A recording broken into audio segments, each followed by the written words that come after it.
Está entrando no ar. Debate 93.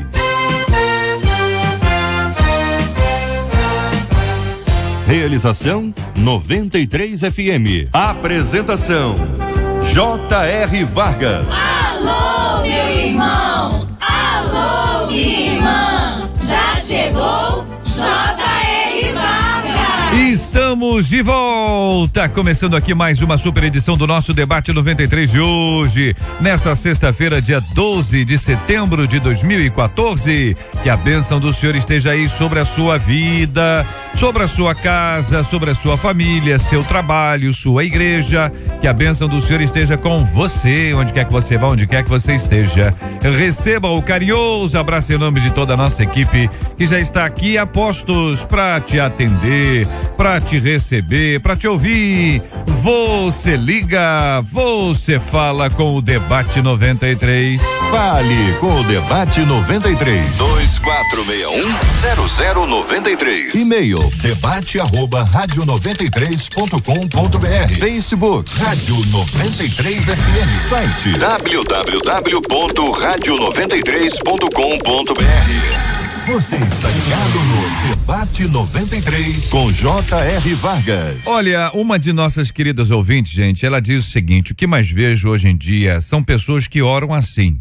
eu não aceito, eu decreto, eu ordeno. Os que assim fazem dizem que essa é uma oração de fé e se baseiam na passagem de Tiago 5,15, e a oração da fé salvará o doente e o Senhor o levantará, e se houver cometido pecados, ser-lhe-ão perdoados. Mas quando me deparo com Mateus 6,10, venha o teu reino, seja feita a tua vontade, assim na terra como no céu, entro em crise. Qual é a oração que agrada a Deus? Como ter uma oração de fé sem ferir o princípio da soberania divina? Será que sabemos orar como convém? Que pensa você sobre esse assunto? Este é o Debate 93 com J.R. Vargas na 93 FM. Pastora Leia Mendonça, cantora da MK Music e pastora auxiliar da Igreja Batista Renovada Nova Jerusalém, na Ilha do Governador. Muito bom dia, seja bem-vinda. Destacou a frase: os que assim fazem dizem que essa é uma oração de fé. Assim fazem é aquela oração: eu não aceito, eu decreto, eu ordeno. Que pensa você, querida Leinha Mendonça, sobre esse assunto? Bom dia, JR, bom dia a todos os debatedores. É um prazer imenso estar aqui mais uma vez. E antes de dar a minha opinião, eu queria ler essa passagem de Tiago 5,15, porque ela é linda. Ela é um versículo carregado de graça e amor, e não tem nada a ver com orações arrogantes ensinadas por aí.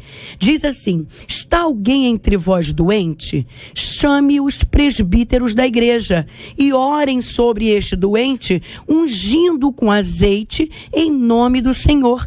E a oração da fé salvará o doente, e o Senhor o levantará, e se houver cometido pecado, ser-lhe-á perdoado. Ou seja, é uma oração baseada em promessa. É assim que deve ser a oração do crente, e não arrogante como essas que nós acabamos de ouvir. Eu não concordo, eu não aceito, como se estivesse imprensando o Senhor contra a parede. E oração é a gente guerreando contra o mal e não contra Deus. Concorda, pastor Carlos Gilmar, da Igreja Batista Memorial de Irajá? Bom dia, bem-vindo, meu irmão. Bom dia, é um prazer sempre estar aqui. Bom dia, J.R., os debatedores, os nossos queridos ouvintes. Concordo com a pastora e cantora Leia Mendonça, mesmo porque a oração, ela é um processo e ela é uma ação que o crente deve exercer. O objetivo da carta de Tiago, além de ensinar bom comportamento cristão, princípios, é também fazer com que o crente exercite a sua fé. Mas isso não quer dizer que está determinando o que Deus tem que fazer, porque Ele é soberano. A oração é um processo, faz parte, mas não determina o que Deus tem que fazer. Deus é soberano. Reverendo João Rafael, da Igreja Metodista Central de São João, bom dia, bem-vindo. O que pensa o senhor sobre esse assunto, pastor? Bom dia, JR, bom dia à nossa audiência. Eu já faz um tempinho que eu não venho aqui. Passei 8 anos em São João de Meriti, mas agora estou nomeado para a Igreja Metodista Central em Bangu. Então vamos aqui, Metodista Central em Bangu. Um grande abraço para São João e agora outro abraço para Bangu. Exatamente. Bênção pura. Pastor. Amo muito ambas as igrejas. Concordo com a linha de pensamento, tanto da Leia quanto do Carlos Gilmar, no sentido de que a oração é relacionamento com Deus. E nesse processo de relacionamento, eu não consigo, na condição de ser humano, eu não posso colocar Deus contra a parede, porque Ele é Senhor e eu sou servo, sou filho, então eu acato na realidade aquilo que Deus tem para mim e não aquilo que eu quero que simplesmente aconteça. Muitas coisas que acontecem conosco, elas acontecem também para o nosso crescimento. Às vezes algumas circunstâncias na vida que a gente enfrenta e que nos levam e que nos colocam na condição de estar orando, elas acontecem na nossa vida para que a gente possa crescer, aprender e vencer. Então eu não posso, dentro desse processo, estabelecer uma relação em que eu ordene ou decrete para Deus aquilo que eu quero. Companheiros, e entendi que com base nesse texto não há nenhuma fundamentação para se agir dessa forma. Vocês conhecem outros textos que poderiam dar fundamento a este tipo de atitude, ou vocês entendem que não há na Bíblia nenhuma fundamentação para se agir dessa forma numa oração? JR, a gente precisa entender que oração é súplica, é rogo, é clamor, é pedido, e soberba, arrogância com Deus não tem vez. Coração contrito e quebrantado, o Senhor não despreza. Então oração é súplica contrita, somado à fé, que é certeza e convicção daquilo que se espera mesmo sem ver. A gente é até capaz de mudar uma profecia. Deus determinou uma coisa e uma oração cheia de contrição, baseado em versículos bíblicos e cheio de fé, a gente pode até mudar uma profecia dada o caso de Ezequias, pelo Senhor, né, Lé? O caso de Ezequias, que recebeu uma palavra que aquela doença era para a morte. Então ele vira o rosto para a parede e começa a orar. E eu amo ler aquela oração que ele fez, porque eu vejo lágrimas ali, sabe? Tem pessoas que oram falando, tem outras que oram cantando, tem gente que ora tocando, tem gente que ora tocando em Deus, igual aquela mulher do fluxo de sangue. Ela não soltou uma palavra, mas aquele toque nas orlas dos vestidos de Jesus foi uma oração, porque o próprio Deus disse: quem me tocou? E dele saiu virtude. Então, há momentos sim, JR, que uma oração pode até mudar o que Deus falou antes, mas não neste quadro, neste perfil de arrogância, determinando e colocando Deus contra a parede, como uma pessoa certa vez bateu a mão na mesa e disse: eu sou assim, eu sou petulante com Deus, ele tem que me dar mesmo. Eu disse assim: você está no caminho errado, porque coração soberbo com Deus não tem vez. Só para a gente não misturar os assuntos e aí pedir o esclarecimento aos companheiros e identificar se concordam, se discordam, essa questão de mudar a vontade de Deus, não é? Para poder ficar claro isso aí, a gente não ter dúvida, a Bíblia diz que a vontade de Deus ela é imutável, trabalha esse aspecto em vários textos, né? O exemplo de Ezequias é um único exemplo entre tantos outros que apontam para outras direções. Alguns entendem que não foi a oração de Ezequias que mudou a vontade de Deus, mas a vontade de Deus já estava estabelecida e Deus fez com que ele orasse daquela forma, como em muitos outros casos acontecem. E como muita gente orou para que Deus prolongasse a sua vida e não foi prolongada. Quantas vezes a pessoa ora por cura e a cura não vem? Ora para enfim, em diversos outros tipos de intercessão. Então, só para identificar isso, para que a gente tenha esse aspecto, depois a gente volta no eu ordeno, tal, sem nenhum estresse, só para poder ouvi-los e aí ter a opinião dos companheiros também.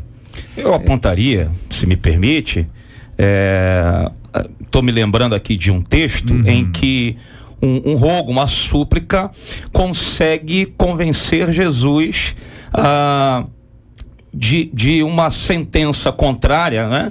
Ou seja, a mulher Ciro-Fenícia, a mulher cananeia, lá no texto de Marcos 7, se não me engano, ela não era israelita, ela não tinha possibilidade de que Jesus lhe atendesse. Jesus diz para ela: não é bom tomar o pão dos filhos e dar aos cachorrinhos. Eu entendo dessa forma que Jesus ali, pela lógica da religião, da lei, de todo o processo de ser israelita, do compromisso dele, porque ele diz: eu não vim somente para atender as ovelhas perdidas da casa de Israel. Mas ela consegue, JR, no meu entendimento, pelo quebrantamento dela, porque ela diz, né? Mas até os cachorrinhos comem da migalha que cai da mesa dos seus senhores.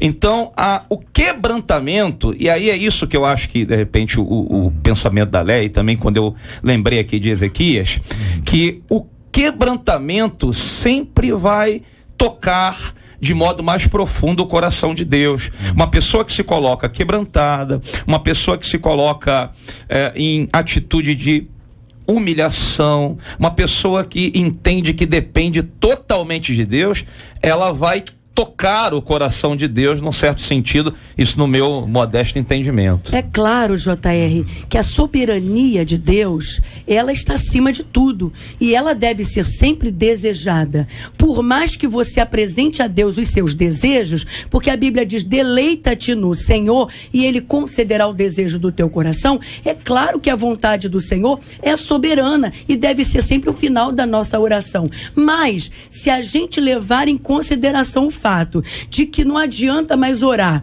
porque já está tudo determinado, então para que haver oração?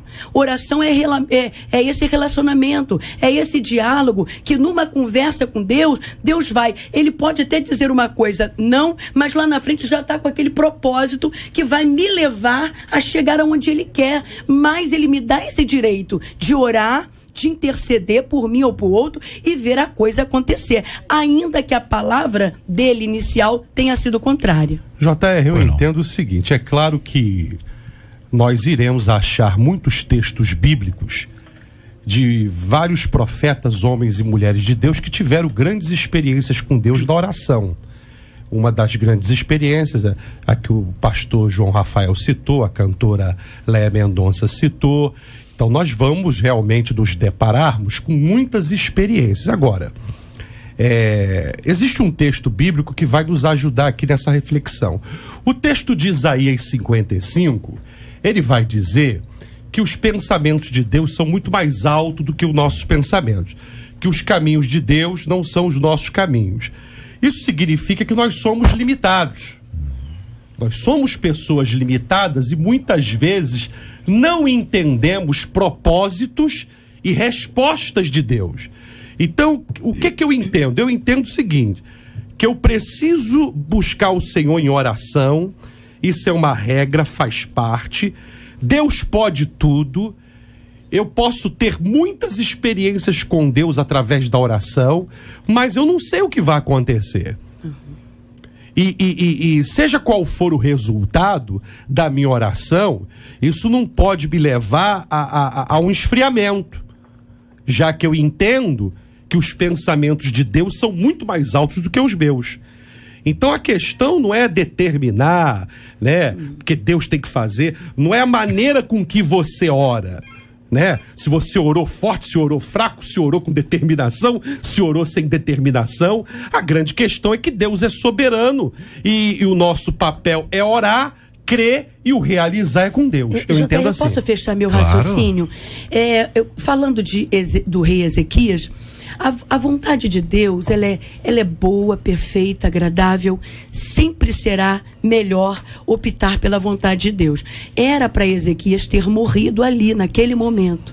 Ele orou, ele moveu a mão de Deus.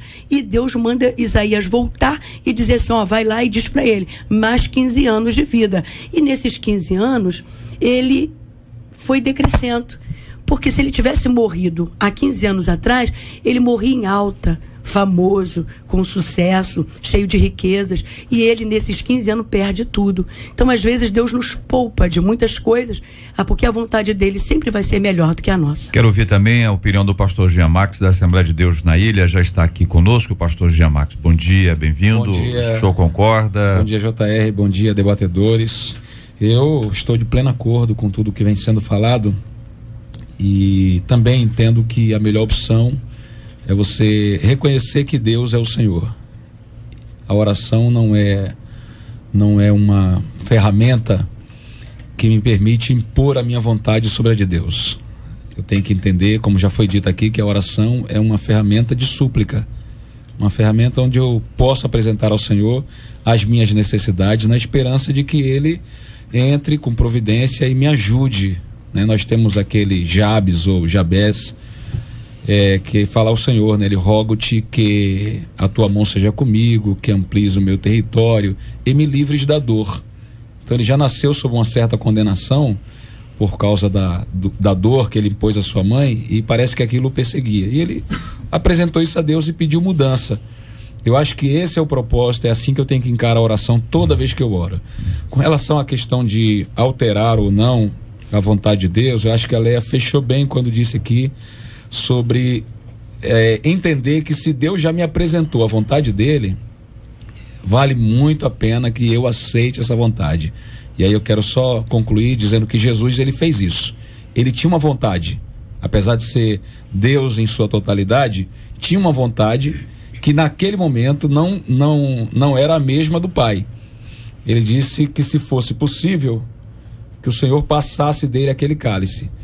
Mas antes dele concluir a sua oração, ele diz: contudo, seja feita a tua vontade. Então, se Cristo é o nosso exemplo para tudo, eu acho que vale a pena a gente observar esse detalhe.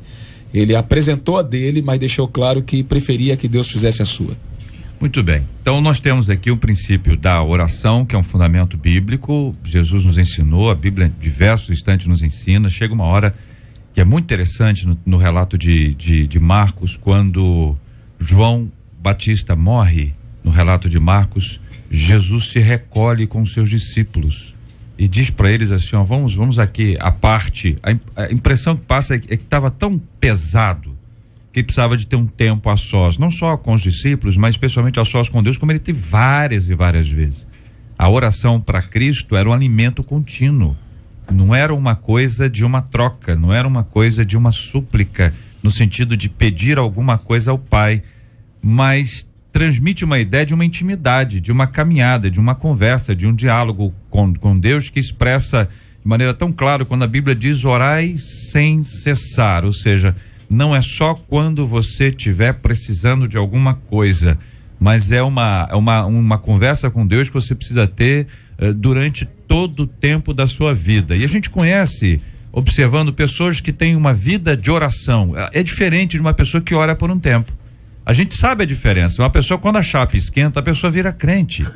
A chapa esquentou, o camarada virou anjo, entendeu? Aquilo ali virou anjo, ele tá orando, jejuando e tal. Quando a chapa esfria, ele volta a ser o que era antes. Por quê? Porque era uma coisa momentânea. É diferente da pessoa que tem uma vida de oração. Então é nesse aspecto que me parece que é absolutamente inquestionável a ideia de que nós devemos orar o tempo inteiro. Que embora Deus tenha os seus planos, nós não os conhecemos, não temos conhecimento deles, e a despeito disso, ainda que tivéssemos, Deus ainda nos orienta a orar, a buscá-lo.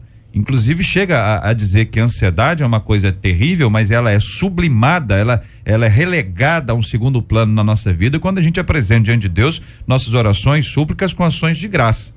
E aí o Senhor guarda a nossa mente e o nosso coração, como ensina Paulo aos Filipenses no capítulo 4. Então a oração, ela faz parte desse processo que aqui está. Aí surge uma coisa que eu vou traçar um paralelo aqui, quero ouvi-los, porque durante muito tempo, qualquer palavra de repreensão ao inimigo, ela é uma palavra, é uma ordem. Eu te ordeno, saia desse corpo. Quando Paulo repreende o espírito que escravizava a jovem adivinhadora lá em Filipos, ele chega e diz, sai, ele está indignado, não é então é uma palavra de autoridade. A Leia usou a expressão, nós lutamos contra o inimigo. Com Deus é súplica, é um rogo, é uma conversa contínua, uma busca. Então, será que a gente transferiu de alguma forma isso? E a Leia usou a expressão colocar Deus na parede. O quanto de frustração isso gera quando você diz isso e Deus não responde, porque não vai atender, ou e alguns vão dizer o seguinte, Deus atendeu, alguns vão dizer, porque se tem essa oração hoje aqui, se o ouvinte manda isso aqui, é porque algumas orações foram atendidas, aí a dúvida é, Deus respondeu. Quem atendeu? Mas JR, perceba bem, a gente precisa acrescentar um fator aqui. Toda vez que eu venho aqui, eu me preocupo porque há milhares de pessoas nos ouvindo nesse momento. O crescimento da igreja evangélica no Brasil trouxe também, a gente precisa ser legítimo aqui, precisa ser fiel aqui, que o crescimento da igreja evangélica no Brasil trouxe também algumas distorções, porque esse tipo de oração ela é uma distorção teológica, ela é produto da teologia da prosperidade, da doutrina da prosperidade, produto de algo que a gente conhece como confissão positiva, esse tipo de coisa, triunfalismo. Então, que está contido na mente de líderes que não estão comprometidos na realidade com a essência do evangelho. Porque a essência do evangelho, ela é submissão, ela é se submeter a Deus e não ordenar a Deus e não decretar a Deus aquilo que ele deve fazer. Essas distorções, e aí você vê igrejas adequadas com esse tipo de mentalidade, gera gente doente, crente doentio com esse tipo de pensamento e que vai reproduzindo, gente soberba. Sim, e que vai reproduzindo cada vez mais pessoas com essa mentalidade também. A gente precisa atestar isso. Mas olha, há 20 anos não havia esse tipo de oração. As pessoas se quebrantavam, as pessoas choravam mais. De 20 eu era criança, há 20 anos atrás eu era criança. Eu já estava aí, meu filho, eu já estava aí. Há 20 anos para cá é que o povo começou a ser ensinado por esses profetas formados aí nas esquinas da vida, fabricados, né? Fabricados. A orar desse jeito, porque até então as pessoas respeitavam a vontade de Deus, a vontade soberana. A gente vê aqui, Jesus fez uma oração que não foi atendida, né? Lá no Getsemane. Moisés fez uma oração pedindo para entrar na terra e Deus disse para ele, basta. Paulo fez uma oração pedindo para poder tirar o espinho da carne. Deus falou assim, basta a minha graça. E eu tenho um texto aqui de Jeremias intercedendo pelo povo de Judá, e Deus disse para ele assim, não ores por este povo, porque eu não te ouvirei. Jeremias 7,16. E aí o povo intercede, Deus fala com o povo lá em Jeremias 15, ainda que Moisés e Samuel intercedesse por vocês, eu não os ouviria. Então, tem oração que Deus nem vai ouvir, tem outras que Deus ainda vai analisar, e tem outras que ele vai se derramar. Eu também entendo o seguinte, há uma diferença quando eu falo de oração, quando eu estou numa batalha espiritual. Se eu estou orando, eu estou falando com Deus sobre as minhas necessidades, então eu tenho que saber falar com Ele, porque Ele é o Senhor, claro, e eu sou o servo. Agora, se eu estou expulsando um demônio, estou numa batalha espiritual, né, eu vou fazer como eu aprendi na Bíblia. Jesus, por várias vezes, cala-te e saia dele. Pedro também, Paulo também. Então, essa é outra questão. Eu até me arrisco a dizer aqui que numa situação dessa eu não estou orando. Eu estou em guerra, estou travando a guerra contra Satanás. Então, nessa que a gente não possa ser Satanás, por favor, tenha misericórdia da minha vida, deixa eu continuar com tudo. Cantar o hino tal, aí vai lá e canta. Não, então não, é uma batalha, sai daqui, acabou, cala a boca, entendeu? Porque nesse sentido, eu não estou, vamos dizer assim, orando. Eu estou é um exercício da autoridade espiritual. Minha vida. É isso aí. Perfeito. Então, no exercício da autoridade espiritual, você se relaciona assim. Agora, no que se relaciona a Deus, aí vocês estão apontando. Só vou ler o texto aqui do Salmo 51, verso de 17, que é por demais conhecido. Sacrifícios agradáveis a Deus são o espírito quebrantado. E aí continua: coração compungido e contrito, não o desprezarás, ó Deus. Então, nós temos aqui um marco, né? É o Salmo 51. É o camarada que errou, que reconheceu o erro, que foi convencido pelo Espírito de Deus à mudança de vida. Aí ele sabe, no fundo do poço, quem ele é. Então, ao reconhecer quem ele é, pequenininho, como ele é, ele diz assim: eu sou tão pequenininho e Deus é tão extraordinário. Isso vai totalmente contrário ao que a Leia apontou como uma questão que tem acontecido muito, que é a soberba. A soberba espiritual é muito pior do que, talvez seja muito pior do que a outra, que é, enfim, porque eu tenho um carro bonito, tenho uma casa bonita, tem isso, tem aquilo, que a soberba espiritual, ela atua numa área em que deixa o camarada absolutamente vulnerável para uma ação espiritual. E aí você diz: peraí, como é que faz aqui então? Coração compungido, contrito, Deus não despreza. Isso quer dizer que quem não tem o coração compungido, Deus o despreza? Isso aí é falta de conhecimento também, né? Porque é aquilo que você falou ainda há pouco, JR. Existem pessoas que elas não têm uma vida de oração, porém não têm conhecimento de Deus, né?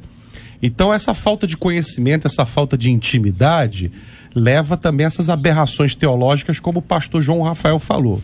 Então o que está faltando muito também, e isso já é um discurso antigo, é que está faltando Bíblia mesmo, conhecimento ao povo, né?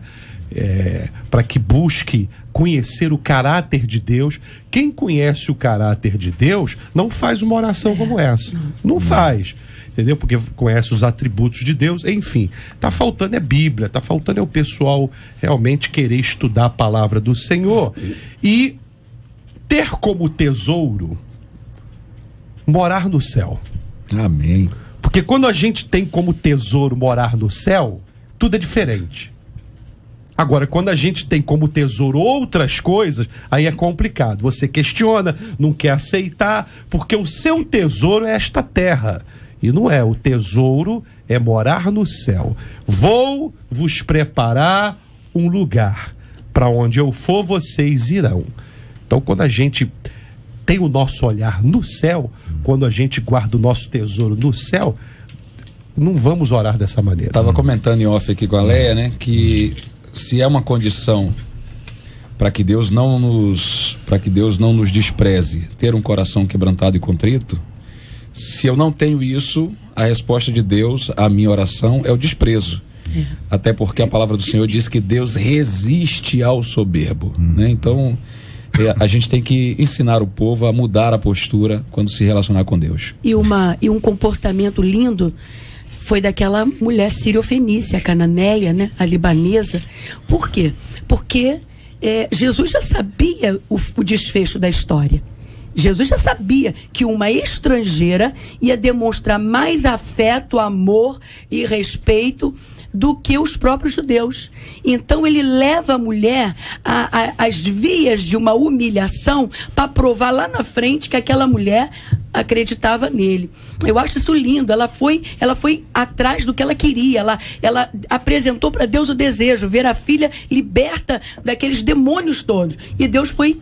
Cada passo que ela ia dando era uma humilhação. E Deus falou assim: nossa mulher vai chegar num momento que ela vai glorificar meu nome. É muito lindo isso. A gente não pode querer algo que Deus não quer nos dar. A gente não pode querer ir aonde Deus não quer nos levar. Então a nossa oração tem que ser de acordo com a vontade de Deus. A minha tia, JR, só para exemplificar, a minha avózinha, ela era estéril. E a cunhada dela também era estéril. As duas pegaram nenéns para criar. E a minha avó pegou meu pai. Meu pai era filho de criação dela. E ela tratou com muito amor, carinho. Meu pai todo bonitão, Mendonça, lindo, poderoso. Mas a cunhada dela pegou uma nenenzinha que era retardada mental.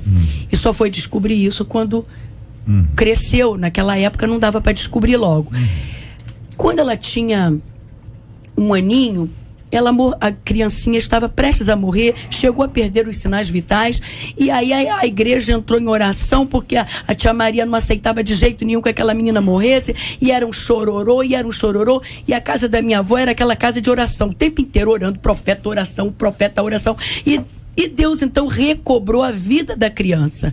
JR, essa criança viveu até os 30 anos dentro de uma jaula, porque ninguém conseguia conviver com ela. Ela era um monstro. Não era simplesmente uma criança retardada, não. Ela era horrível, ela arrancava os cabelos. Se nós chegássemos, ela tinha raiva de criança. Se a gente chegasse perto dela, ela arrancava a nossa roupa, ela machucava a gente. E como tia Maria sofreu com aquela menina. Se tivesse partido quando tinha 1 ano, não teria passado por tudo isso.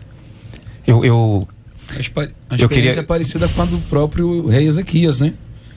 Como você falou, ele conseguiu alterar a decisão de Deus, orando, mas pagou um preço e ainda gerou um cara chamado Manassés. Eu vinha comentando isso com o pastor Carlos no caminho. Eu iria dizer que às vezes quando Deus não muda uma situação, é porque de alguma maneira ele quer tratar da pessoa. Então eu queria só colocar uma pimentazinha, porque a gente vê aqui o eu não aceito, eu decreto, essas coisas. Eu até entendo que a pessoa movida pela sua angústia, pelo seu desespero, ela chegue a dizer assim: Senhor, eu não aceito a situação na qual eu estou vivendo, mas isso é o start, vamos dizer assim, para que ela também peça que Deus a mude a própria pessoa. Às vezes não só a situação, mas mude também a pessoa. Mas tá claro aqui no e-mail que não é esse o enfoque, né? Não é esse o enfoque, né? É que há uma diferença grande, por exemplo, se duas irmãs, aí houve uma briga, e essa briga é fruto de uma fofoca. Então uma dessas irmãs que foi vítima ali, tá certo? Ela chega e ora: Senhor Deus, eu não aceito que esse relacionamento acabe.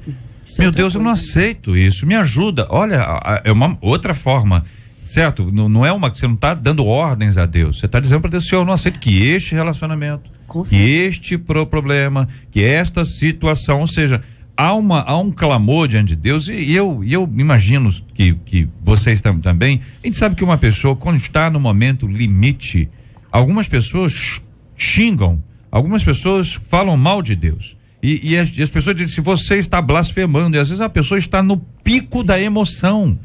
Ora, será que Deus não compreenderia que ainda que seja uma coisa equivocada, a pessoa está no pico da emoção e eventualmente ela solta uma pérola e você diz assim: nem é bom contraditar agora, porque ela está falando sob o impacto de uma notícia extremamente difícil e complexa. Então existem momentos na nossa vida tal, mas o que está sendo discutido aqui não é nem isso, né? Está discutido é o seguinte: a teologia que não existe, mas a fundamentação bíblica para poder dizer para Deus: eu decreto que isso aconteça, Então vocês até colocaram isso no meio de uma oração. Isso pode vir, o pastor João tá colocando isso, mas tem uma outra conotação, sonoridade, né? Outra conotação daquela pessoa que toma Deus como servo e toma a si como Senhor. O tom de voz tem muito a ver com o que vai na alma, né? A boca fala do que o coração tá cheio. Do jeito que tiver o coração e do jeito que você fala, Deus entende isso. Eu não conheço o interior das pessoas, mas Deus conhece. O publicano e o fariseu foram orar, e o publicano recebeu a resposta da oração, e o fariseu foi desprezado por causa do tom de voz, da rudeza, da soberba. E ele orava de si para si mesmo. O publicano não. JR, é importante a gente frisar aqui o seguinte: até os debatedores podem darem a sua opinião. Existem textos bíblicos que são experiências e que mostram a ação sobrenatural de Deus. E existem textos bíblicos que são doutrina. Por exemplo, crê no Senhor Jesus e será salvo tu e a tua casa. Porque Deus amou o mundo de tal maneira que mandou seu único filho para todo aquele que nele crê, não pereça, mas tenha a vida eterna. Isso é uma doutrina da salvação. Agora, né? O cego de Jericó gritou lá, né? Senhor, eu quero ver, filho, Jesus, filho de Davi. Aí ele teve aquela experiência, Deus o curou. qualquer um de nós pode ter a mesma experiência, mas isso não é uma doutrina, não é uma regra. Porque aconteceu com ele, vai acontecer comigo. Não, é como isso que eu quero dizer. Eu entendi. É como Entendeu? se você imaginasse o seguinte: qualquer cego que quiser ser curado, ele tem que ir a Jericó. E tem que esperar Jesus ali. É isso que tá falando? Quer dizer, tem que usar aquelas frases. se a diferença de uma experiência, ou seja, a pessoa tomar aquilo como e não tirar do texto a lição que ele traz. Isso. Você tá falando de uma pessoa que tá fora, uma pessoa perseverante, uma pessoa que busca o Senhor, uma pessoa que não se deixa levar pelos embaraços que foram colocados. Ou seja, é isso que tá falando, pastor? Isso só para poder entender. Ou seja, não precisa subir na árvore para ver a Jesus Cristo, todo mundo tem que subir na árvore, e se tiver que subir na árvore tem que ser um sicômoro. É verdade. E tem que ser lá na Palestina, tem que ir a Jericó para poder ver isso. É isso. Aí Mas entra em parafuso. Não, mas eu temo que eu citei aqui aberrações, eu temo que isso possa até estar acontecendo, talvez não propriamente da maneira como você está citando, mas essas aberrações tamanhas aí no meio da igreja evangélica brasileira que levam pessoas a comportamentos alterados, a comportamentos equivocados do ponto de vista da fé cristã. Isso acontece. Eu não sou só, eu tenho o privilégio de estar aqui debatendo hoje aqui na mesa, mas eu sou ouvinte do debate. Eu me lembro de uma vez da Leia citando de uma igreja em que ela foi, que tinha 3 tipos de gasofilácio: o do Pai, o do Filho e do Espírito Santo. Quer dizer, quem ia na fila do Pai, aí alguém, vai na fila do Espírito Santo, porque senão ele vai ficar triste com você. Então, essas aberrações, Jota, elas ocorrem, elas acontecem. Essa eu tinha Nos Estados Unidos colocaram um porco vivo no altar, distribuir agulhas para os irmãos cravarem essas agulhas no porco, que era na ideia de colocar os seus demônios dentro do porco. Porco gritando no culto. Depois o pastor botou aquilo na caminhonete para jogar o porco. E foi a Israel.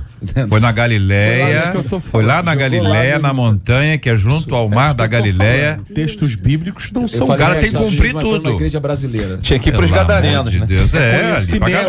É conhecimento, é para aumentar a sua fé, conhecer Deus. Por isso. Agora, regra. Isso é que é perigoso. Você pega alguns textos isolados sem analisar o contexto e coloca como doutrina, como regra. Isso é perigoso. E cuidado. A regra está clara ali, né, Arnaldo? A regra é clara. A distorção é que é um absurdo. Por isso, as pessoas têm que tomar cuidado com qual é o templo onde elas estão entrando. Porque hoje tem portinha aberta e um monte de heresia espalhada por aí. Tem porta grande também.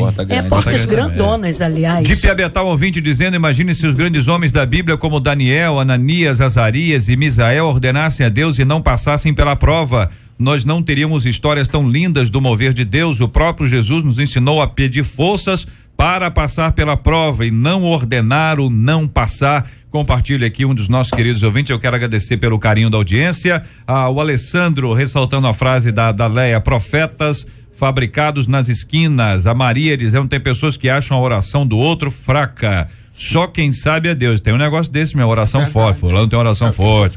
Fulano tem oração forte. Outro ouvinte amando o debate, porque conheço uma pessoa que ora quase, eu não entendi a palavra aqui, a Deus para fazer isso, fazer aquilo. Acho isso ridículo. Devemos orar com fé e pedir para Deus fazer a vontade dele, não a nossa.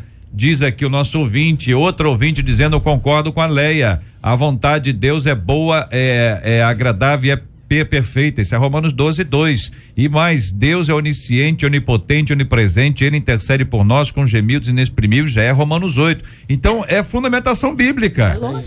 Não é opção, é de Bíblia. Aqui o outro ouvinte dizendo: JR, lembra do leproso purificado? Veja o versículo, ele cita aqui: eis que veio um leproso e o adorava, dizendo: Senhor, se quiseres, podes tornar-me limpo.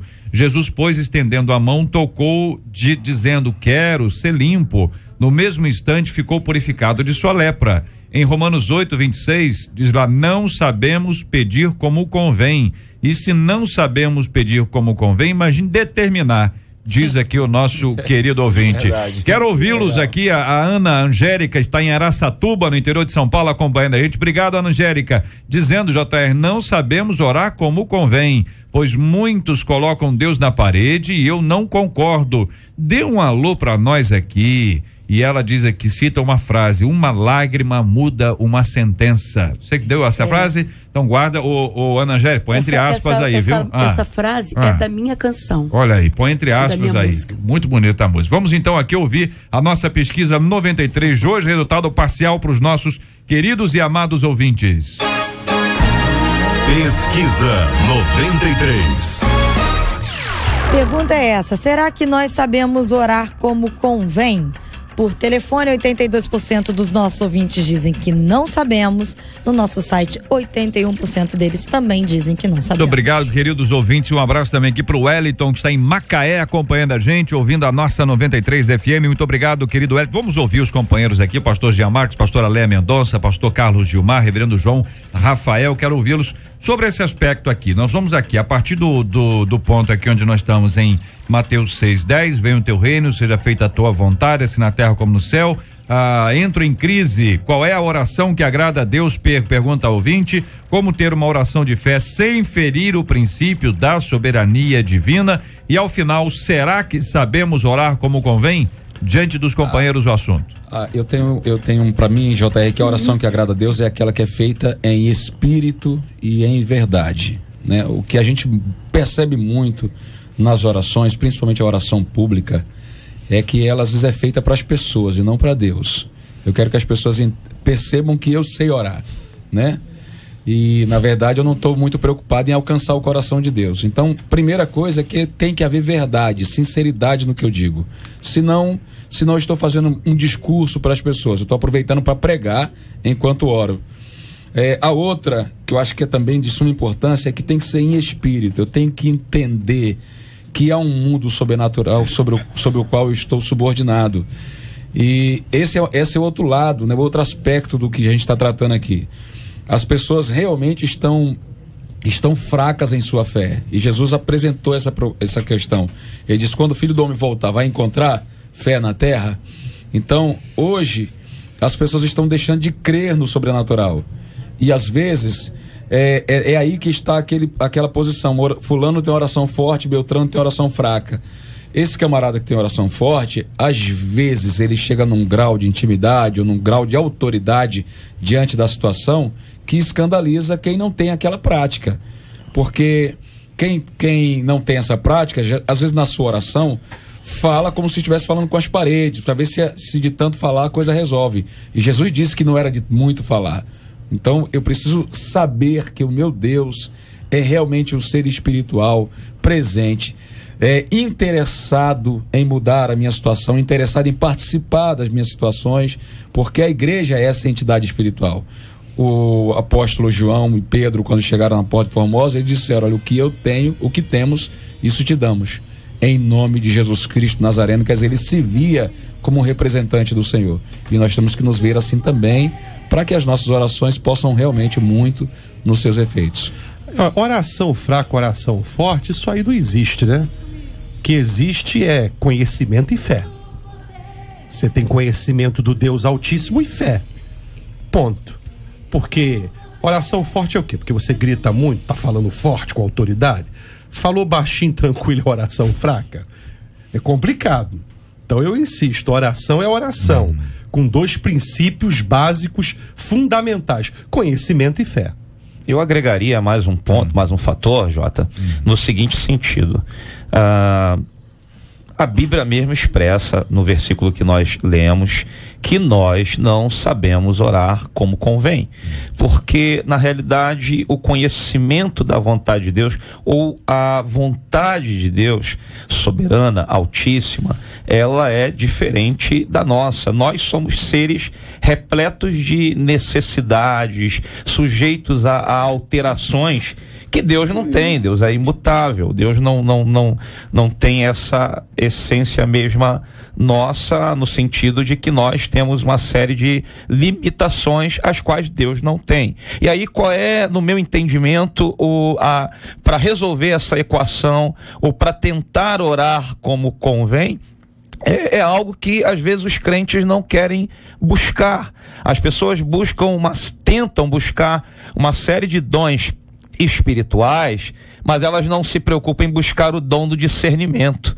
Quando você buscar o dom do discernimento, você vai conhecer melhor a vontade de Deus, e aí você vai se adequar a essa vontade de Deus para poder aceitar um pouco mais aquilo que ocorre com você, aquilo que está acontecendo contigo, e aí você vai começar a orar como convém, no meu entendimento. Davi, homem segundo o coração de Deus, disse que um coração contrito e quebrantado o Senhor não despreza. Então eu prefiro ficar com esse tipo de oração, porque contrição nada mais é do que arrependimento de pecado, confissão de pecado e reconhecimento da soberania de Deus. Eu gosto muito de ler a Bíblia, e vou lendo a Bíblia e vou marcando tudo que é promessa que tem na Bíblia, e aprendi a orar em cima das promessas de Deus. Então eu tenho me sentido assim bem satisfeita em orar desse jeito. A questão da oração, ela não, como bem falou o pastor Carlos, não é questão de oração forte ou fraca, né? Nós não falamos isso, é daí que vem essa opinião. A oração, ela funciona ou não. Lá em Hebreus diz que sem fé é impossível agradar a Deus. Então, a moça pediu uma resposta aqui, né? Qual é a oração que agrada a Deus? A gente tem que saber, Deus existe, é galardoador dos que o buscam. Então eu preciso crer nessas coisas para que eu possa agradar ao Senhor na minha oração. Esses dias agora, um pastor amigo meu comentou sobre um detalhe que eu não tinha percebido até hoje. Ele disse que os discípulos nunca pediram para aprender a pregar, nunca pediram para aprender a cantar, mas eles pediram lá em Lucas a aprender a orar. Ensina-nos a orar, né? Então não é porque Jesus tinha uma oração bonita, diferente, não. Ensina-nos a orar no sentido de nos mostra como alcançar o coração de Deus. E eu acho que a gente tem que buscar ao Senhor, porque bem frisou aqui o pastor João que nós não sabemos orar como convém. Temos destacado isso. E vale a pena lembrar desse pedido que os discípulos fizeram, né? Nos ensina a orar. Acho que a gente tem que aprender com eles também. Eu quero insistir nessa questão do discernimento, porque o mesmo Davi, que a Leia citou, o rei Davi, ele, em um determinado momento, ele adulterou, ele pecou, ele adulterou, e o produto desse adultério gerou um filho, uma criança. E a Bíblia diz que ele orou pela vida dessa criança, mas a criança estava sentenciada à morte. E aí as pessoas não entenderam que quando então a criança, ele orou durante um tempo, mas quando a criança morre, ele então cessa de orar. No meu entendimento, isso é discernimento, isso é a compreensão exata de que a vontade de Deus se cumpriu e eu tenho que me submeter. Isso para mim é discernimento. Eu acho que quando a gente busca discernimento, nós vamos orar melhor. Deixa eu ver se eu entendi, pastor. Discernimento espiritual, discernimento de espíritos é um dos no singular, fruto do Espírito.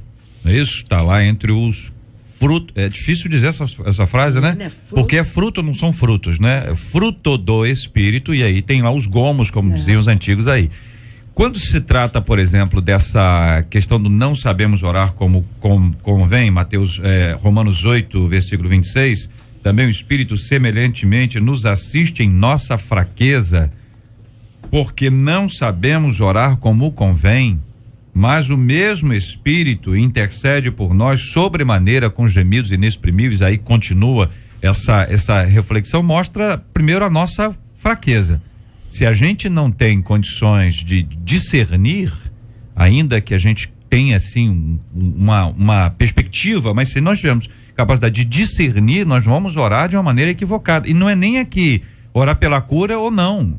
Esse não é o aspecto. Me parece que o pastor está dizendo o seguinte: quando recebeu a notícia do falecimento do filho, cessou a oração pela cura do filho. Por quê? Porque era uma questão clara que ali estava. Levanta, lava o rosto, vai se alimentar a história. E a graça de Deus é tão extraordinária que é um dado muito importantíssimo. Batseba era a mãe de Salomão. A graça de Deus foi tão evidente ali nesse aspecto. Você vê o que é perdão, o que é uma pessoa quebrantada, etc. Mas se eu entendi bem o que o pastor Carlos disse, se eu entendi bem, ele apontou um dado que me parece importante para a nossa reflexão. Não é o tom de voz que define se essa oração está sendo como convém ou se ela agrada a Deus. Não é se suspira, se grita ou se fala em silêncio. Não é porque grita porque vai ser atendido, não é porque não fala que vai ser atendido. Nós temos os estereótipos. Aquele ali parece estar orando. Aí o outro, um briga com o outro e acaba sem orar, porque um tá querendo mostrar pro outro como é que é. O fato é, tem gente que ora de um jeito, que Deus abençoe. Tem gente que ora de outro jeito, que Deus abençoe. A minha oração não é mais certa do que a do outro não é mais certa do que a minha. Importa que ambos estejam orando. É isso, gente? É isso aí. Não, e você levanta um ponto que me faz refletir o seguinte: as diferenças denominacionais no nosso país levam às vezes a compreensões equivocadas, porque eu não posso julgar a oração de repente do irmão que no aspecto denominacional parece ser um pouco mais tradicional das igrejas históricas. A gente olha e diz assim, do jeito que esse camarada tá orando, ele vai ganhar, não. Esse não vai levar. Mas é um julgamento que, meu Deus do céu, mas o povo faz esse tipo de julgamento, lamentavelmente, o povo faz, e de repente, quem está orando e de repente com uma voz um pouco mais suave, talvez tenha muito mais integridade do que outro que represente. Uma palavrinha, pastor, que eu aprendi a admirar ao longo da minha vida espiritual, é constância. Constância. Olha, se a pessoa é constante, você vê que é uma enorme diferença. Tem pessoas que são montanhas russas, e pá, o camarada tá pá, depois tá lá embaixo, pá. Agora a pessoa constante, você vê que, poxa, que intimidade tem com Deus, olha como fala, olha a maneira como sabe, a gente analisa, embora a gente não tenha condições de analisar. Fala, pastor Jean, quer falar? Não, eu queria só corrigir uma citação, JR, que o dom de discernimento de espíritos não está listado no fruto do Espírito, que está lá em Gálatas 22. 1 Coríntios 12. Está em 1 Coríntios 12, que é um dom específico, é um dos 9 que são apresentados ali. No resto do que é fruto também, né? Da ação do Espírito Santo de Deus na nossa vida. Mas obrigado, pastor, ajudou muito. E nesse aspecto, o entendimento de que uma vida de oração, não é isso? Uma vida de oração é fruto dessa nossa intimidade com o Senhor, é fruto dessa nossa caminhada com Deus e nos ajudará nesse processo até de saber e de aprender a orar, e não é aprender para poder ensinar outro como é que ora, é complexo. Quando a gente começa a ter curso de como orar. Eu acho que seria bom se falta intimidade com Deus. Orar é o próprio Deus. E essa lição é aprendida orando, né? Orar é verdade. A continuidade ela é fundamental, né? Como o JR falou, a continuidade ela vai estreitar o seu relacionamento, ela vai te levar às experiências. Né, vai te dar confiança, A continuidade ela é fundamental. Relacionamento com Deus é tudo. Quando a gente se relaciona, a gente prega melhor, a gente compõe melhor, a gente ora melhor, porque a melhor coisa é conversar com alguém com quem você tem intimidade. Uma pessoa que vai conversar com alguém que não tem intimidade, a conversa é fraca. Então, existe a oração fraca daquele indivíduo que não tem intimidade nenhuma com Deus. Eu achei lindo uma vez, eu estava conversando com Anderson Freire, e eu sou compositora também, e eu não gosto de compor luz com cruz com Jesus, e Jesus me seduz, me conduz, porque é muito fraco. Eu gosto de substância, eu gosto de vitamina, eu gosto de música com vitamina, sabe? Com aminoácidos. Aí eu falei pra Anderson assim, Anderson, você é uma bênção compondo. Como é que você faz, menino? Você compõe temas que ninguém nunca pensou. As tuas músicas estão na boca do mundo todo. Não é só Brasil, é fora do Brasil. Como é que você compõe isso? Aí ele disse assim, Leia, eu não componho, eu me relaciono. Então ele tá lá no cantinho dele com o violão e vai orando. E nisso vai saindo. As canções não são nada mais, nada menos do que conversas com Deus. A boca fala, o coração tá cheio. Relação, né? É lindo isso. Então você consegue ver, porque a Bíblia diz que é pelo fruto que se conhece a árvore. Nem todo mundo se relaciona com Deus compõe igual Anderson Freire. Infelizmente. Mas pode fazer outras coisas melhor. Claro. Mas é só para poder dizer assim, senão vai tomar o exemplo também. Se pegar o violão, for pro cantinho e tal. E também não canta como Anderson Freire. Mas olha, abraça como ninguém. É um talento extraordinário. Fala como ninguém. É simpático como ninguém. Eu fui cantar em Santa Catarina, assim, né? E um cultinho assim. Eu tenho uma dica que eu tô falando que é modesto. Um culto de poucas pessoas. Era segunda-feira a oração. oração. 2 ou 3 reunidos, aquele 2 ou 3 reunidos. Sabe? 2 ou 3 reunidos ali, e ninguém cantou, ninguém pregou, era só de joelhos mesmo. Aí daqui a pouco entra uma mocinha na igreja querendo aceitar Jesus. Aí ficou todo mundo assim, mas ninguém cantou, quem chamou? O que aconteceu? O que aconteceu? Essa moça linda, Santa Catarina, uma loura poderosa do tipo de Marcela Bastos, entrando assim, sabe, na igreja e chorando e dizendo, eu quero aceitar Jesus. Ficou todo mundo querendo saber. Era o quê? Aí ela disse, a senhorinha lá na portaria de coquinho branco deu um abraço nela que ela nunca recebeu antes. Então cada um demonstra a sua intimidade com Deus na sua habilidade e aptidão. Pode jogar uma pimenta aqui? Não pode, pastor, porque acabou. Nós estamos com o horário eleitoral nas costas aqui. Mas solta aí, pode dizer o senhor pode, não dá tempo de discutir. Freire, uma empresa que fez uma avaliação sobre os artistas gospel e essa empresa fez uma crítica ao Anderson dizendo que ele não usa as redes sociais. Falei, aí quando eu vi essa crítica, eu falei, tá explicado. Ele não perde tempo com redes sociais porque ele tá ligado com Deus. Mas não quer dizer que quem perde tempo, olha aí, entendeu? Mas tu tem que explicar. Mas espera aí, Jean. Tem uma galera do Facebook que curtiu, porque eu estaria aqui, eu tenho que mandar um abraço pra essa galera do Facebook que curtiu. O Jean deve ter feito a mesma coisa, postado no Twitter. Eles estão ouvindo lá o debate, essa galera do Facebook que curtiu lá na minha página. Eu tenho que mandar um abraço pra esse povo. Viu que era melhor ter ficado por favor. Mas muito bem. Então, quer dizer, a vida de oração. Vamos retomar só para finalizar. Estamos realmente em cima do tempo aqui. Essa vida de oração, essa constância que vai ser desenvolvida pelo nosso ouvinte. Que não depende se você tem 50 anos de igreja ou 5 dias ou 5 horas. É uma conversa com Deus, é uma caminhada com o Senhor nessa simplicidade. É o discernimento espiritual que é dom do Espírito Santo, é a constância na sua vida de oração, cada um com o seu jeito, cada um tem um temperamento, tem um jeito. Agora, Deus não faz acepção de pessoas. Se o cara fala rolando, se fala sentado, Deus não é o lugar que vai definir isso, é se o camarada tem ou não tem essa intimidade, esse relacionamento com o Senhor. Uma coisa que é fantástica é que Deus nunca diz não pode se aproximar. Jesus sempre disse, vinde a mim, é atrair as pessoas a ele, ou seja, todos nós, apesar de nós, pela imensa graça de Deus, nós temos o privilégio, a graça e a maravilhosa graça do Senhor para nos aproximarmos dele em nome de Jesus. Eu creio no poder dos joelhos que se dobram. Eu creio no poder da oração. Que coisa linda, diz eu creio. Eu creio no poder das mãos que se levantam. Eu creio sim. Eu creio no poder da oração. Nós vamos orar juntos aqui agora. Vou pedir ao pastor Jean para orar conosco. Muito obrigado aqui a pastora Leia, pastor Carlos Gilmar, reverendo João. Obrigado a todos. Vamos orar juntos agora. Na sequência temos horário eleitoral e logo em seguida a nossa Rosane Félix com o Pediu, Tocou de hoje. Vamos orar, pastor. Graças te damos, ó Deus, pela oportunidade, privilégio de participar desse debate, de poder discutir um tema tão importante como esse dessa manhã.